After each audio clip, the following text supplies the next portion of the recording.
Like members across this House, a stable Stormont and a Stormont that offers good government to the people of Northern Ireland is what I desire, and I'm sure everyone else here today desires that also.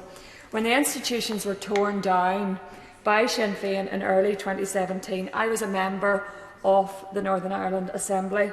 The new Assembly had embarked on a fresh mandate with lots of promises to tackle the huge waiting lists, but unfortunately Sinn Féin, for their own narrow political agenda, shattered the hopes of that Assembly, and those hopes were extinguished. 3 years followed that seen our public services degenerate.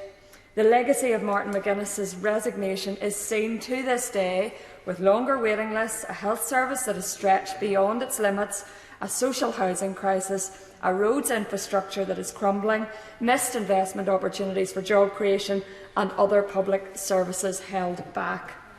Of course, for those 3 years, it is deeply regretful that the government did nothing to face down the petulant, self-serving actions of Sinn Féin. Kid-glove approach was adopted when it came to confronting Sinn Féin and their reckless actions. And sadly, we remain under this threat, for we know that the government has stated that if the cultural package contained in the new decade new approach is not delivered to Sinn Féin's timetable, that it will be brought through in this place. Madam Deputy Speaker, let me urge the government to exercise extreme caution in this regard. If the government is serious about letting elected representatives govern Northern Ireland, then it simply cannot continue to be the case that when agreement cannot be reached or takes longer than one party may wish, and the established trend is that that party jump to is Sinn Féin, that the government takes the powers back to this place. That, Madam Deputy Speaker, is the recipe for instability. It is also the fuel that it fuels the fire that grows disenchantment and disillusionment within the Unionist community, with the whole of Stormont's edifice. The honourable member, the Secretary of State, knows the deep hurt many people felt in Northern Ireland that the government chose to intervene in the provision of abortion, a matter so profound to so many people, and where agreement could well have been reached with time and space, was brought back to this place to placate the pro-abortion lobby and the pro-abortion parties for whom these services couldn't be delivered quickly enough.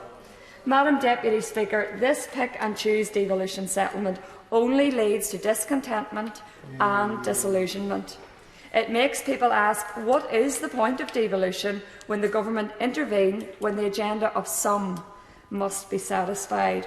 We can strengthen the legislative framework to make the institutions more stable through this bill, but the greatest instability to the institutions comes from a people that see no point in them.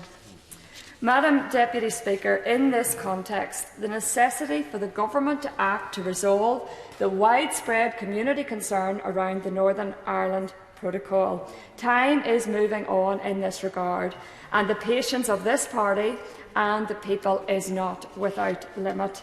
Indeed, it is stretched to breaking point right now.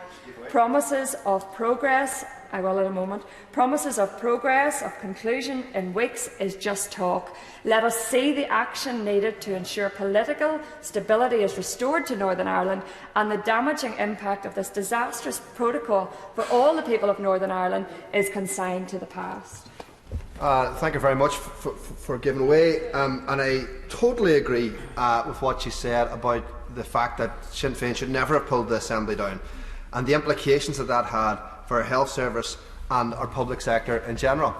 And now she's moved on in her speech to the threat from the DUP over the protocol. If the Honourable lady doesn't believe that any political party should threaten the institutions of the Good Friday Agreement and the outworking of that, which is good government and good public services, will she speak to her party leader and ask him to withdraw his threat on the institutions of the Good Friday Agreement?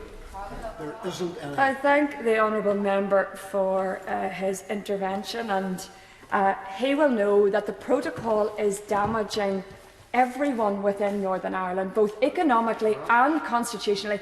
And I would ask the honourable member to go and speak with businesses who are impacted on a daily basis by the protocol, and it certainly undermines the delicate balances of the agreement.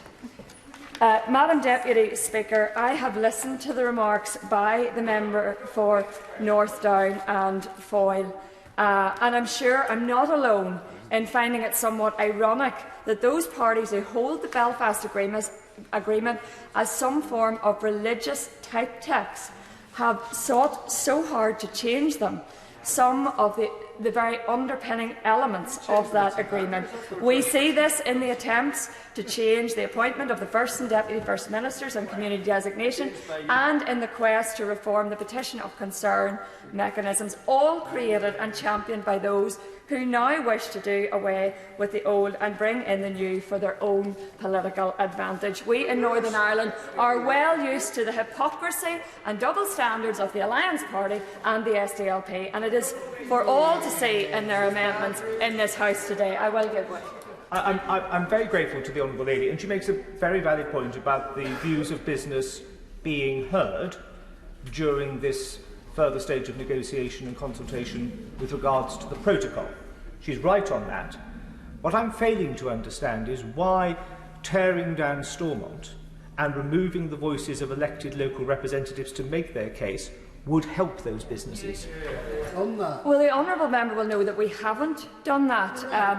And we want this government to act on behalf of the people of Northern Ireland.